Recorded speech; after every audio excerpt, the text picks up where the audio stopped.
we'll go ahead and keep going here. I won't spend as much time talking about the software commands and things like that. Instead, we'll just hit the ground running and see what we end up with for number 2. And I think I'm going to stick with my plan to do 3 for this series of videos. This will probably be broken up by design. So the first episode is going to be on the long side. Maybe I'll split it in half if I feel like an hour-long chunk is too much. But I'll have to see once I get to editing all these. But we'll go ahead and get started for the second one. I'm going to use the Angular Polyline for this one. And this one will be a little bit of a challenge. I'll try not to create a bunch of overlapping sections. I'm going to close my eyes again and then just start clicking random points, and then I'll close it off. Alright, I have my eyes open.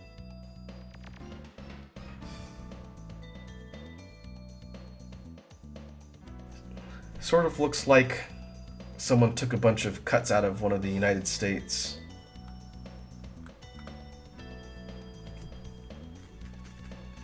Alright. We'll create a copy. I'll put this one down at the bottom, I think.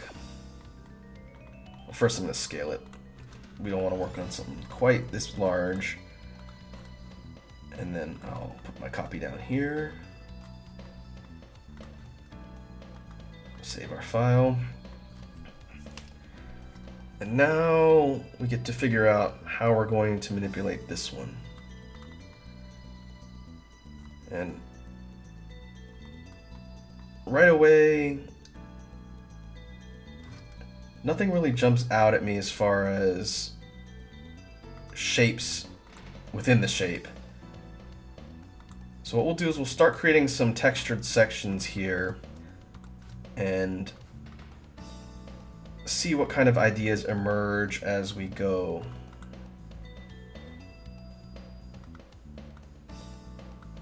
I'd like to do something a little bit different from the last one in that I don't want to go for a creature design.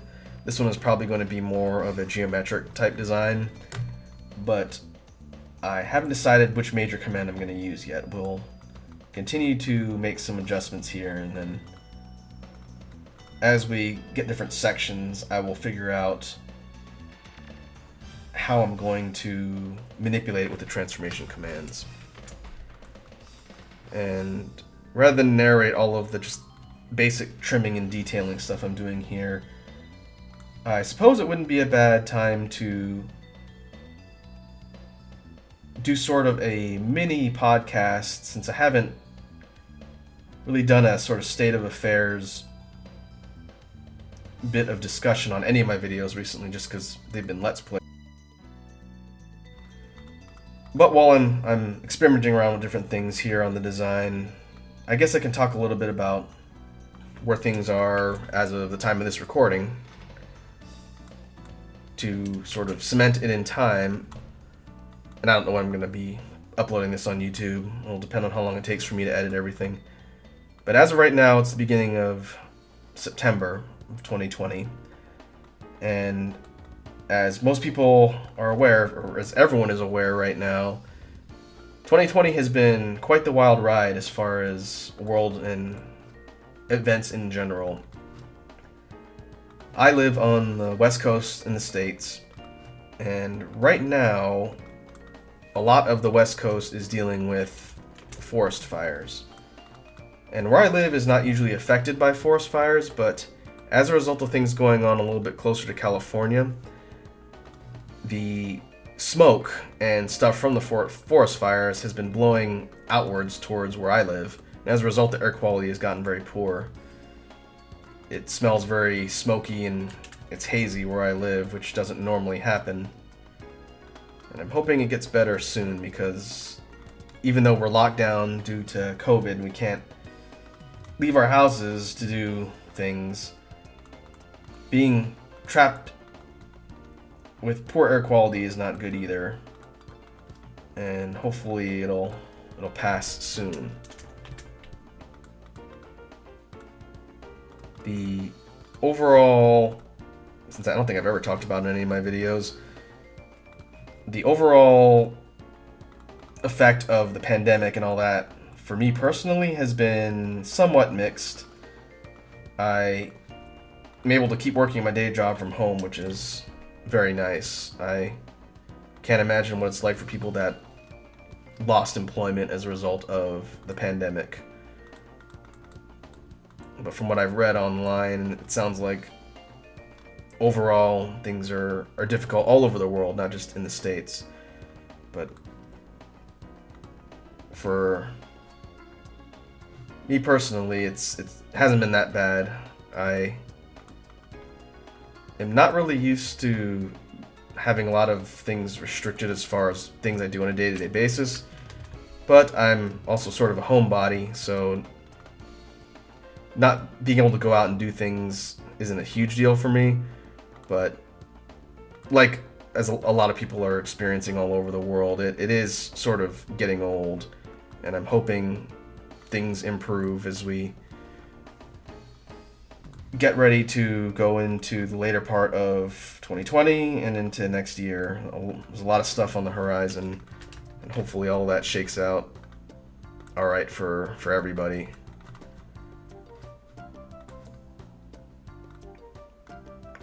Like I said, I don't think anyone really predicted what was in store for the world in 2020. But as long as we're still here, that's what matters.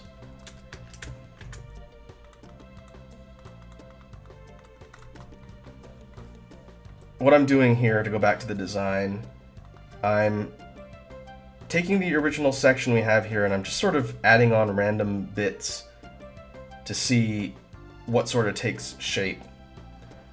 I'm leaning towards the polar array as the main command for this one. And when I actually get to do that, I'll sort of narrate it a little bit more. But before I do that, I'm just adding in sections and seeing what else I can tack on to the base challenge shape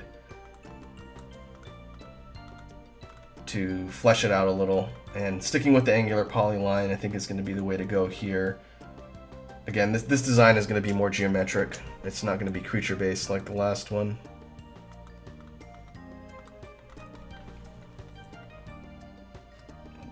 But in other news, video game-wise, what have I been playing?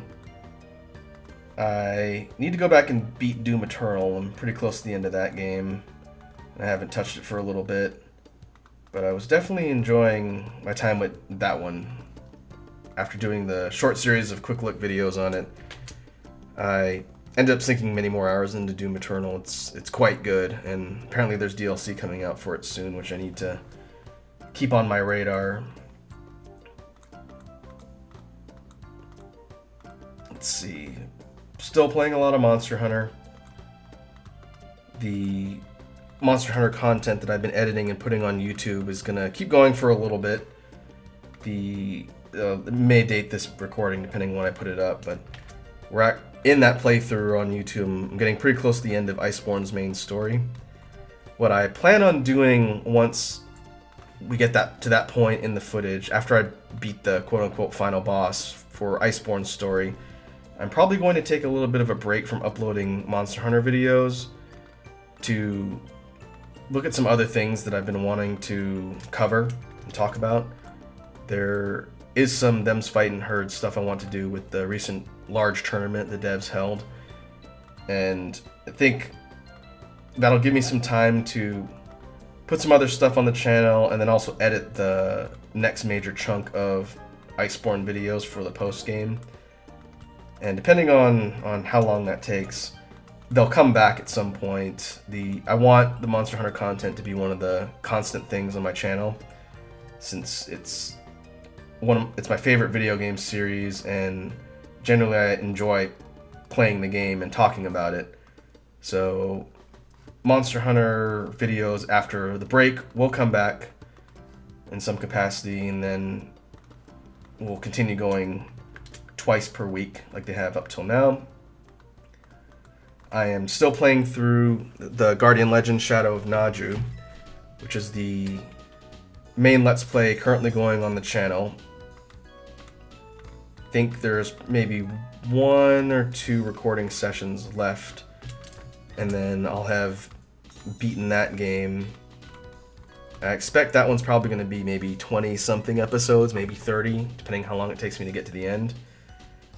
But I've also been enjoying that, and just finished a recording session the other day where I did another major chunk of episodes.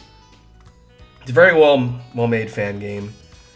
The developer obviously had a pretty big love for classic video games, and he threw in tons of references and nods to old series, in addition to keeping things consistent with the Guardian legend from NES.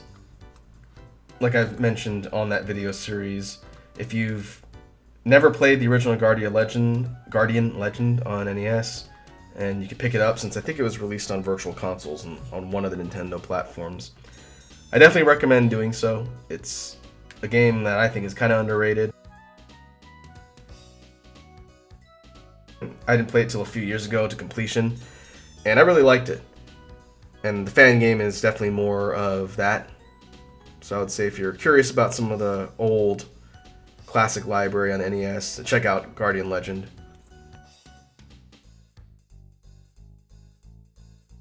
Alright.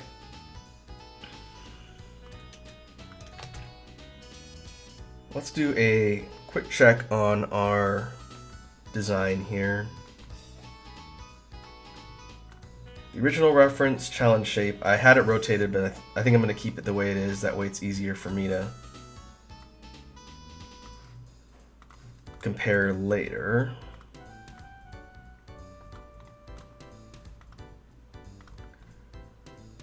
Original shape is intact. Now it's a matter of how we want to manipulate it.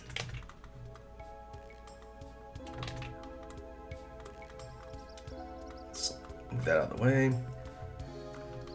Without rotating it, I think I do want to do the polar array. So this will be the main transformation command for this design. We'll set the array point at the center of the axes here. And for items number, let's try 6 and see what that looks like.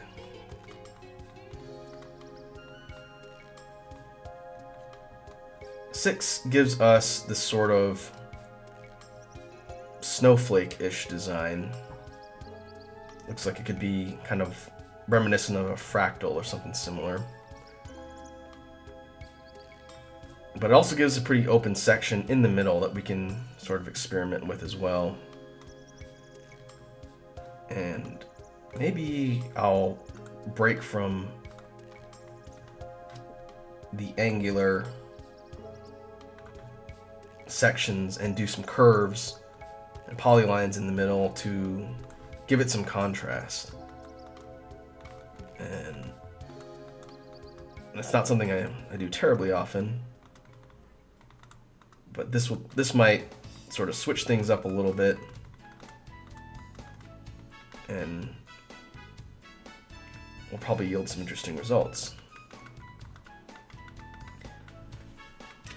Let's see, what else has been up in current events lately? In addition to Monster Hunter and... let's see, is there anything else? Oh, one thing I started that I don't think I've talked about in any capacity that has been taking up some of my time recently is, thanks to the insistence of my friend Neo Quietus, who you folks have probably seen on the old Soul Calibur Versus videos. He was one of the main people I did online matches with. He's an old friend of mine and frequent attendee at the streams I do once a week. At his insistence, I picked up a game on Steam called Factorio. And that game is definitely out of my wheelhouse as far as things I normally play. And Factorio is a factory production real-time simulator type game. I know that's a whole genre, but not one I'm too familiar with. But basically, the point of Factorio is you're a character that's stranded on a planet, and you have to create a running factory with different facilities and accumulate resources to eventually get yourself off the planet.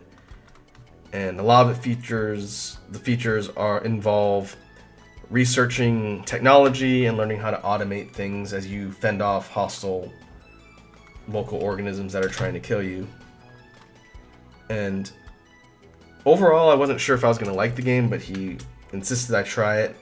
So I picked up the demo first and messed around with the demo and got sucked in.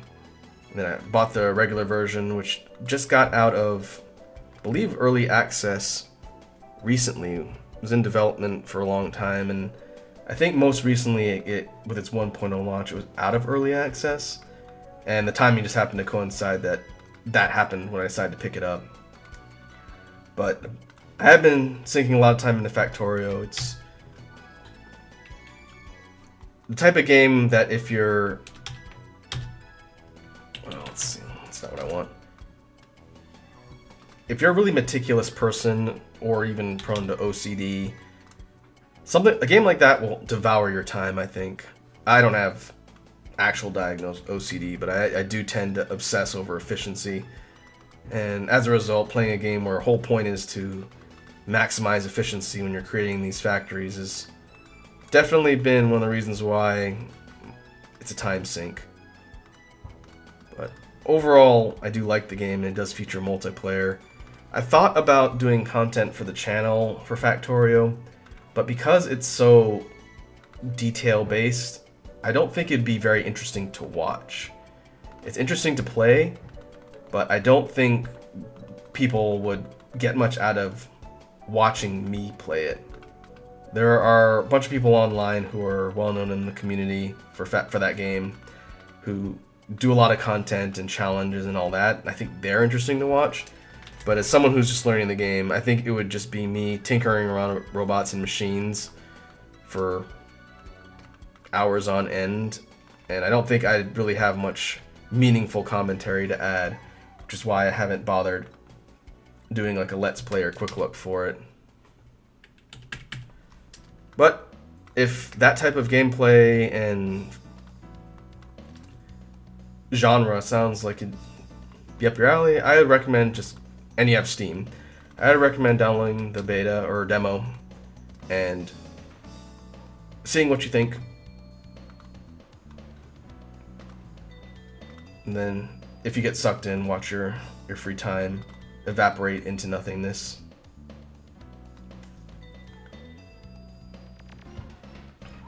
Alright, we are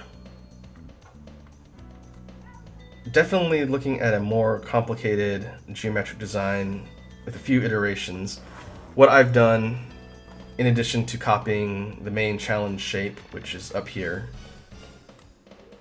around the central point 6 times, I added in the curve-based intersections and this sort of core-looking pattern, almost like a reactor core or a sun.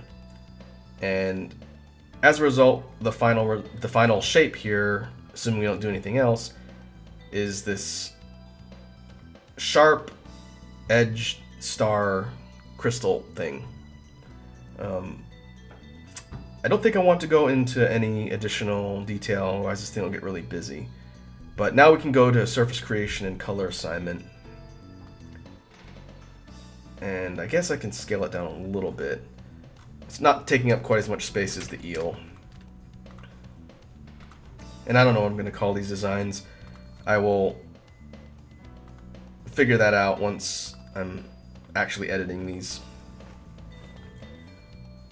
Alright, we'll go ahead and save the file.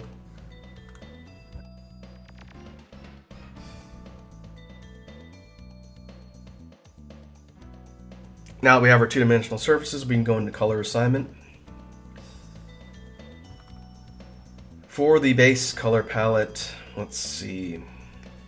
This thing does sort of resemble a crystal, or crystal pattern. And I want to create some color palettes between the different designs that are a bit more distinct. So what if we go for...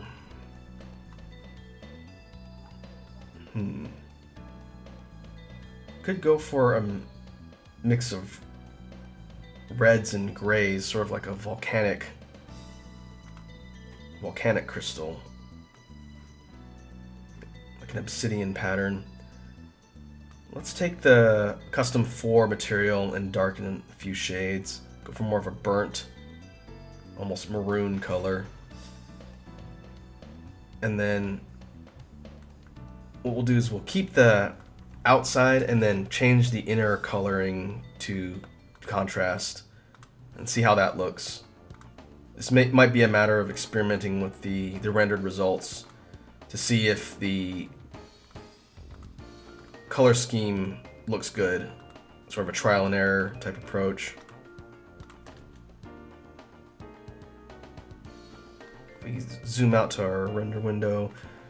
For this one, let's go for sort of gray color to not contrast with the red too much. We could even go darker. And it's a black background, so we want to go completely dark. And we could also take the triangles and match the colors for the triangle sections, which I completely forgot were even there, and match that up to the gray intersection to create highlights.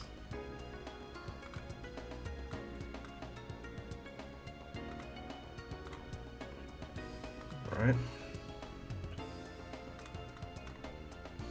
Now we can see how the final thing looks when we run our render on it.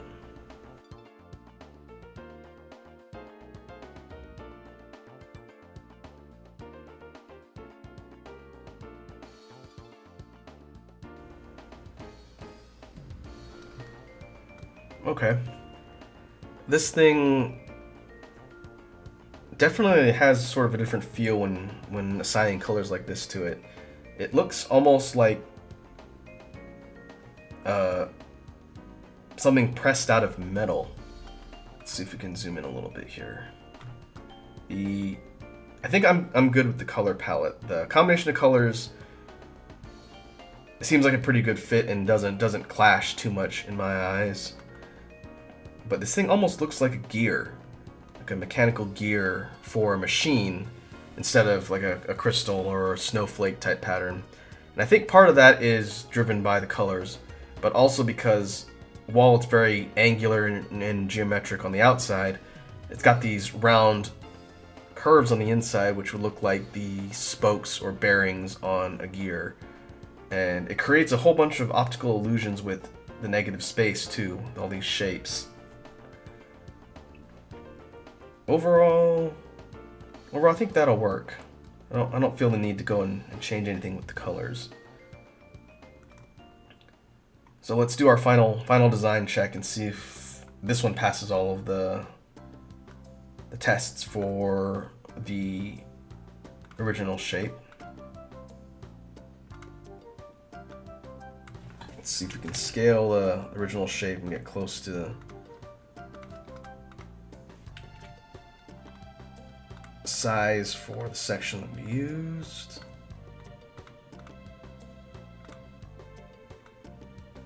I think that's good enough. Looks like the original shape that we wanted is preserved. It was divided up a little bit for texture, but unlike the eel, we didn't really add a whole lot to the base outer shape. That one is met. We'll keep it right off to the side here for reference. For our transformation commands, the main command used to create everything, which formed this 6-pointed shape, was the polar array command. We copied everything around a central point 6 times, and I repeated that in multiple instances for both the outer section and the inner curved section. We didn't use any of the other main commands like bend or mirror. And I think that one is met too, so I think we can call design number 2 a success as well. Now, what we can do, I'm going to move this off to the lower part of the canvas. I need to make sure my renders are not getting mixed up. Yeah, I think we're okay as long as I'm careful with how I assign the materials and not edit any of the materials that these two are using. We should be alright.